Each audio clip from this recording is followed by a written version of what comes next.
আসসালামু আলাইকুম। গল্পের নাম সে ছিল জিন। জিনটা প্রতিদিন আমার ব্লাউজ খোলে। কি বলিস? অবিশ্বাস্য হলেও সত্যি। আমিও বিশ্বাস করতাম না, কিন্তু কিছুদিন যাবার পর নিশ্চিত হয়ে গেছি। ব্লাউজ খুলে কি করে সে জানি না, তবে আমার বুকে আমি স্পষ্ট কারো ছোঁয়া পাই। যেমন মনে হয় কেউ আমার স্তন বুক করে নিচ্ছে। কোনো কবিরাজ দেখাস নাই? না, তোমাকেই বললাম আমি। পরশু আমার গায়ে হলুদ, তার পরের দিন বিয়ে। স্বামীর কাছে কিভাবে মুখ দেখাবো আমি, বা ওনার কাছে আমি কিভাবে শেয়ার করব সেটাই ভাবছি। তোর ফ্যামিলিকে জানাতে পারিস, আবার কি ঝামেলা হয় সেই ভয়ে জানাচ্ছি না। তুই তো জানিস রিয়াজকে আমি গত 5 বছর যাবৎ ভালোবেসে এসেছি। ভাগ্য আমার সহায়ক হয়েছে বলে ওর সাথেই আমার বিয়ে ঠিক হয়েছে। এখন বিয়ের আগে এসব নিয়ে মাতামাতি হলে যদি বিয়ে ভেঙে যায়। কিন্তু তোর মনে হচ্ছে না যে তুই রিয়াজকে ঠকাচ্ছিস? জানি না, কিন্তু রিয়াজকে ছাড়া আমার বেঁচে থাকার ইচ্ছা নেই। যা ভালো বুঝিস। যাই হোক, আমি যাচ্ছি রে। কলেজে তোর সাথে আমার এটাই শেষ দেখা। বিয়ের পর তো আর আসবি না, একেবারে তো গায়ে হলুদে আসবো। ধনিয়াপাড়ার মেয়ে তাজকিয়া গত 2 মাস ধরেই রাতে বেলা অস্থির, অসুস্থ, অশান্তি সহ্য করে আসছে। কোনো এক জিন তার ব্রা খুলে প্রতিদিন অশ্লীলতায় মেতে ওঠে।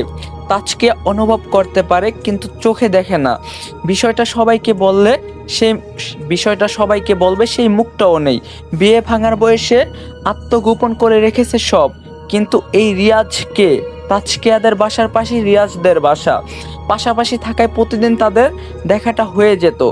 রিয়াজ প্রতিদিন ছাদে ব্যায়াম করার জন্য আসতো, আর তাজকিয়া চা খাওয়ার বাহানা ধরে ছাদে এসে রিয়াজকে দেখতো। এই ঘটনা গত 5 বছর ধরেই ঘটে আসছে। রিয়াজকে কয়েকবার তাজকিয়া চিঠি পাঠিয়েছে, তবে ঝামেলা এক জায়গায়। রিয়াজ কখনো চিঠি হাতে পায়নি। সব চিঠি রিয়াজের ছোট ভাই রাজু তার মায়ের কাছে দিত। রিয়াজের মা ব্যাপারটা তাজকিয়ার মায়ের কাছে শেয়ার করে, আর ফ্যামিলিগতভাবেই ওদের বিয়েটা ঠিক হয়। সব ঠিকঠাক হয় এসেছিল, কিন্তু গত 2 মাস ধরে তাজকিয়ার সাথেই অস্বাভাবিক ঘটনা ঘটে আসছে। শিরোনাম এইটুকুই ছিল। চলুন এবার পরের ঘটনা জেনে আসি। কলেজ থেকে একরাশ দুশ্চিন্তা নিয়ে বাসায় ফিরছিল তাজকিয়া। কড়া রোদের প্রভাবে কপালে বেয়ে ঘাম প্রভাবিত হচ্ছে, সেদিকে কোনো খেয়াল নেই তার। তাজকিয়া মনে হয় শুধু এই জিনের ব্যাপার নিয়েই। কি হবে তার সাথে, বা কি হতে যাচ্ছে? কয়দিন পরেই তার বিয়ে। না চায় সে বিয়ে ভাঙুক, আর না চায় রিয়াজকে ঠকাতে। করণীয় কাজটা তার সাধ্যের বাহিরে। বলতে গেলে সমাধান খুঁজে পাচ্ছিল না সে।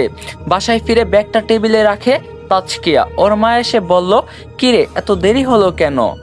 তোকে বলছিলাম না আজ তোর বিয়ের কেনাকাটা করতে যাব, আগে আসা উচিত ছিল না?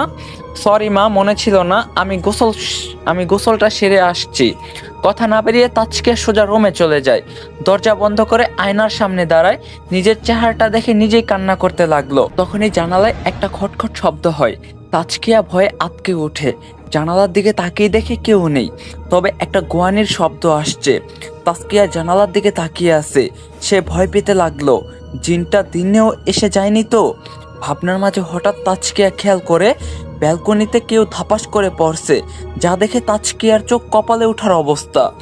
রিয়াজ জানালা বেয়ে ওর রুমে প্রবেশ করছে। হতভম্ব হয়ে তাকিয়ে থাকে তাজকিয়া। হঠাৎ রিয়াজ কেন এখানে?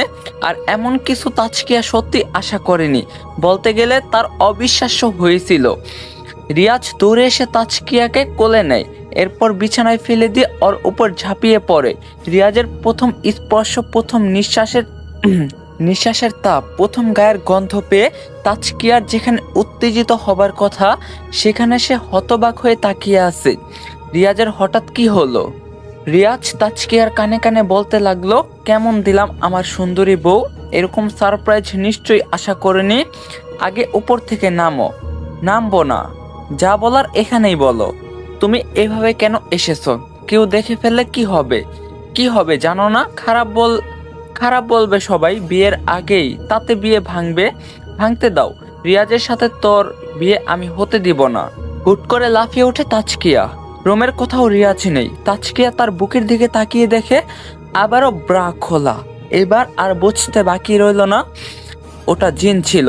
তাজকিয়া আবার ফুপিয়ে কাঁদতে থাকে। এবার যেন তার মনে হচ্ছে রিয়াজকে সে সব সময়ের জন্য হারাবে। তখনই দরজার বাহির থেকে তাজকিয়ার মা বলতে লাগলো, কিরে রেডি হস নাই? আমরা সবাই অপেক্ষা করছি। তাজকিয়ার আম্মুর ডাকে তাজকিয়া বলল, আসছি মা। অসহায় তাজকিয়ার দিন এভাবেই কাটতে থাকে। তাড়াতাড়ি রেডি হয়ে সে মার্কেটে যায়। কত স্বপ্ন ছিল বিয়ের কেনাকাটা অনেক আনন্দের সাথে করবে, সেখানে মনমরা হয়ে আছে তাজকিয়া। সময় যত ঘনিয়ে আসছে তাজকিয়ার ভয়টা তত বেশি বাড়তে থাকে। হয়রানির মাঝে মার্কেট শেষ করে বাসায় ফিরে সে। রাত 10টা বাজে। তাজকিয়া জানে একটু পরই সে জিন আসবে, আবার তার অশালীন তাণ্ডব চালাবে। প্রতিদিনের মতো আজও তার পুরো শরীর ব্যথা হয়ে যাবে। ভয়ে ঘুমাচ্ছে না তাজকিয়া। বিছানায় বসে আনমনা হয়ে ভাবছে। সে এক গভীর ভাবনা। কিছুক্ষণ বাদেই তাজকিয়ার চোখে ঝাপসা হতে লাগলো। তাজকিয়া হাঁপিয়ে ওঠে। বুঝতে বাকি রইল না, জিনটা চলে এসেছে। তাজকিয়া দরজার দিকে এগিয়ে আসতে চায়, সে পালাতে চায়, আর সহ্য হয় না এই অশরীরীর অত্যাচার। কিন্তু চোখ ঝাপসা হওয়ায় তাজকিয়া দরজা খুঁজে পাচ্ছে না। হেলে ডুলে পড়ে যাচ্ছে সে।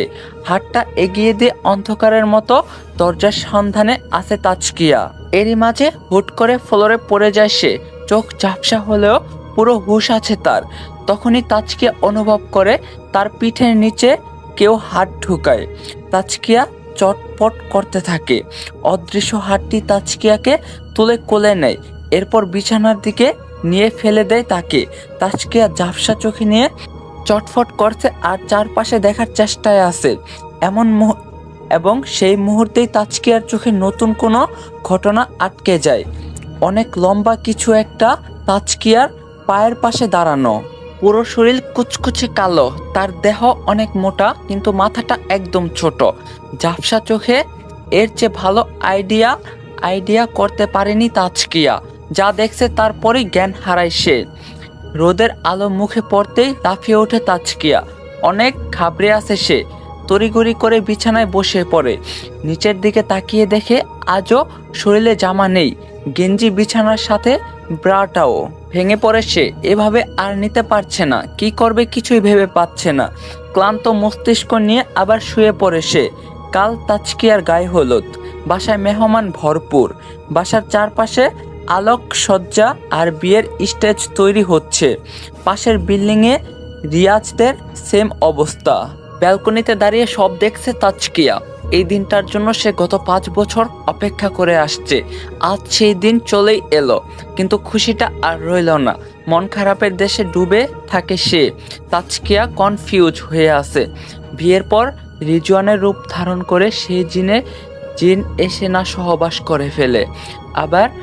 আবার বিয়ের পিড়িতেই রিজওয়ানের বদলে সেই জিন যদি কবুল বলে। জিনটা ইচ্ছা করলে অনেক আগেই সহবাস করতে পারত, কিন্তু করেনি। কেন করেনি তা হয়তো তাজকিয়া কাছে একটা রহস্যর গোলাকধাঁধা। তবে যে কোনো মুহূর্তেই যা কিছু হতে পারে। জিন তো হুমকি দিয়েই গেল, রিয়াজের সাথে বিয়ে হতে দিবে না। তাজকিয়ার মাথা কিছু ঢুকছে না। ভাবতে না পেরে সে ব্যালকনি থেকে নিজের রুমে চলে আসে। মেহমানদের সময় দিতে দিতে দিনটা চলে যায়। তাজকিয়া সিদ্ধান্ত নেয় রিয়াজকে বিষয়টা বলে দিবে। বিয়ের আগে ওদের ফোন আলাপ করার জন্য বলা হয়েছে, কিন্তু রিয়াজ নিজেই নিষেধ করছিল। কেন করছে সে জানে। এই মুহূর্তে তাজকিয়ার মনে হতে লাগলো রিয়াজের সাথে ব্যাপারটা বলা খুব জরুরি। সে রিয়াজকে ঠকাতে চায় না। বিয়ের আগে ছেড়ে চলে গেলে হয়তো মানিয়ে নিতে পারবে, কিন্তু বিয়ের পর ছেড়ে দিলে তাজকিয়ার সাথে তার ফ্যামিলিও ভেঙে পড়বে। অবশেষে তাজকিয়া ফাইনাল সিদ্ধান্ত নেয়, আজ সে রিয়াজকে বিষয়টা বলবেই। সন্ধ্যা করে সে বাসার বাহিরে আসে। রিয়াজের ছোট ভাইকে বলে রিয়াজকে যেন নিয়ে আসতে বলে। রাজু রিয়াজের কাছে না গিয়ে সোজা রিয়াজের মাকে বিষয়টা বলে। রিয়াজের মা রিয়াজের রুমে গিয়ে রিয়াজকে বলে, রাজু এমনি ছোট মানুষ, তাছাড়া সে যাই কিছু হোক সবার আগে তার আম্মুকে বলে এবং পরে অন্য কাউকে বলার প্রয়োজন মনে করে। এদিকে তাজকিয়া বাসার নিচে দাঁড়িয়ে আছে। হঠাৎ তাজকিয়ার ঘাড়ে কারো হাতের স্পর্শ। পিছনে তাকিয়ে তাজকিয়া দেখতে পায় রিয়াজ চলে এসেছে। তাজকিয়া রিয়াজকে হুট করে জড়িয়ে ধরে। রিয়াজ তাজকিয়াকে সামলে নিয়ে জিজ্ঞাসা করলো, কি হয়েছে? এমনে এমন আতঙ্কিত দেখাচ্ছে কেন? আমি আপনাকে একটা গুরুত্বপূর্ণ কথা বলতে এসেছি, দয়া করে পুরো কথাটা মন দিয়ে শুনুন। বলো, আপনি প্রমিস করেন শোনার পর আমাকে ছেড়ে যাবেন না? বলো তো আগে। এরপর তাজকিয়া প্রথম থেকে শেষ অবধি সব বলে। ও আচ্ছা, জিনটাকে কখনো দেখছো? না, ঝাপসা চোখে তার কালো রংটাই দেখছি। দেখো তো এমন কি না। বলেই রিয়াজ তার চেহারা বদলে ফেলে। তাজকিয়া আশ্চর্য হয়ে তাকিয়ে আছে, লাল লাল দুটো চোখ আর কালো চেহারাটা তার সামনে। পিছন থেকে রিয়াজ তাজকিয়াকে ডাক দেয়। তাজকিয়া পিছনে তাকিয়ে দেখে রিয়াজ দাঁড়িয়ে আছে। দৌড়ে তাজকিয়া রিয়াজের কাছে যেতে যেতে রিয়াজ অদৃশ্য হয়ে যায়। আবার তাজকিয়া অবাক হয়ে যায়, এগুলো কোনোটাই রিয়াজ নয়, সব এই জিনের ধোঁকা মাত্র। তখনই রিয়াজদের বাসার দরজায় তাজকিয়া রিয়াজকে দেখতে পায়। তাজকিয়া আর সহ্য করতে পারে না। সহ্য করতে না পেরে দৌড়ে তার বাসায় চলে আসে। সবাই তাজকিয়ার এমন অদ্ভুত আচরণ দেখে তাকিয়ে আছে। তাজকিয়া সোজা নিজের রুমে গিয়ে দরজা বন্ধ করে দেয়। এদিকে রিয়াজ তাজকিয়ার পিছু পিছু তাদের বাসায় আসে। রিয়াজকে দেখে তাজকিয়ার বাসার মেহমানরা অবাক হয়ে যায়। রিয়াজ তাজকিয়ার আম্মুকে জিজ্ঞাসা করলো তাজকিয়া কোথায়। সে দৌড়ে এসে তার রুমে চলে গেল। রুমটা কোন দিকে? উপরতলার বাম পাশেরটা। রিয়াজ দৌড়ে তাজকিয়ার রুমের দরজায় যায়। এরপর দরজা ধাক্কাতে ধাক্কাতে তাজকিয়াকে ডাকে। তাজকিয়া দরজা খোলে না। ভিতরে সে ভিতুর মতো বসে কান্না করছে। রিয়াজ তাজকিয়াকে ডেকে পাচ্ছে না, ডেকে যাচ্ছে। তাজকিয়া বিশ্বাস করতে পারছে না যে এটাই রিয়াজ, হয়তো এটাও কোনো জিন। রিয়াজের প্রতিটা ডাকে তাজকিয়া আরো জোরে কান্না করতে লাগলো। রিয়াজ দরজা ধাক্কানো বন্ধ করে থেমে যায়। তাজকিয়া রুমে বসে কান্না করছে। তাজকিয়ার মা সহ বাকি মেহমানরা উপরে আসে। তাজকিয়ার মা রিয়াজকে জিজ্ঞাসা করলো, কি হয়েছে বাবা? তোমাদের মধ্যে কি কোনো ঝামেলা হয়েছে? না আন্টি, তাজকিয়া আমাকে বাসার নিচে আসতে বলল, আমি নিচে এলাম। এরপর সে আমাকে দেখে হঠাৎ ভয় পেয়ে যায়। আমি ডাক দিতে সে দৌড়ে বাসায় চলে এলো। কিছুই বুঝিনি, এটা কেমন কথা, হুট করে এমন কেন করবে সে? তাজকিয়ার আম্মুর কথার মাঝেই তাজকিয়া দরজা খোলে। সবাই ওর দিকে তাকিয়ে আছে। তাজকিয়া সবার সামনে বলল, মা, আমি রিয়াজের সাথে আলাদা করে কথা বলতে চাই, আপনারা নিচে যান। কিন্তু কি হয়েছে মা, তা তো বল। তোমাদের বলতে পারলে এতক্ষণে তো বলেই দিতাম, তাই না? আচ্ছা, রাগের কিছু হয়নি, আমরা নিচে যাচ্ছি, তুই কথা বল। তাজকিয়ার মা কথাটা বলতেই সবাই নিচে নেমে আসে। এদিকে তাজকিয়া রিয়াজকে রুমে ডাকে। রিয়াজ রুমে ঢোকার সাথে সাথে তাজকিয়া দরজা বন্ধ করে দেয়। রিয়াজ কিছুটা বিস্ময়কর চেহারা নিয়ে তাকিয়ে আছে। তাজকিয়া দরজা বন্ধ করে দৌড়ে এসে রিয়াজকে জড়িয়ে ধরে। রিয়াজ সোজা হয়ে দাঁড়িয়ে আছে। তাজকিয়ার চোখের পানি রিয়াজের সাদা শার্টটা ভিজিয়ে দেয়। রিয়াজও কিছু বলে না। বললেও বলবোটা কি, যেখানে সে কিছু জানেই না। অজানা রহস্যটা জানার জন্য রিয়াজ তাজকিয়ার দুই ঘাড়ে হাত রাখে। এরপর সামনে দাঁড় করিয়ে জিজ্ঞাসা করে, কি হয়েছে বলো আমাকে। কথাটার জবাব দেওয়ার আগেই তাজকিয়া দেখে রিয়াজের পিছনে একটা কালো ছায়া দাঁড়িয়ে। তাজকিয়ার চোখ বড় বড় করে ফেলে। রিয়াজ তাজকিয়ার চোখের দিকে তাকিয়ে বুঝতে পারে সব। এরপর রিয়াজও পিছনে তাকায়, কিন্তু কিছুই নেই পিছনে। তাজকিয়া বলল, আপনি কালো ছায়াটা দেখতে পাচ্ছেন না? রিয়াজ তাজকিয়ার কথাই বলল, কই, কিসের কালো ছায়া? তাজকিয়া আবার রিয়াজকে জড়িয়ে ধরে। আবার সে কান্না করতে লাগলো। রিয়াজ তাজকিয়ার মাথায় হাত বুলিয়ে বলল, আমি ব্যাপারটা বুঝে নিলাম, নিশ্চয়ই কোনো এক অশরীরী তোমার পিছু নিয়েছে, কিন্তু চিন্তা করার কারণ নেই, আমি আছি তো। এসব জিনভূত আমি হাতের উপর নাচাই। হঠাৎ রিয়াজের মুখে এমন কথা শুনে তাজকিয়ার মাথা তুলে সোজা হয়। অবাক হয়ে রিয়াজের দিকে তাকিয়ে থাকে।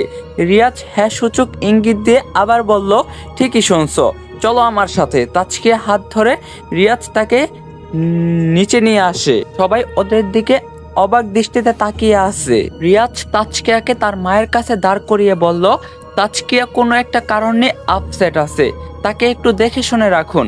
আমি বোঝাতে চাচ্ছি, তাজকিয়াকে এই 2 দিন আপনারা আপনার সাথেই রাখুন।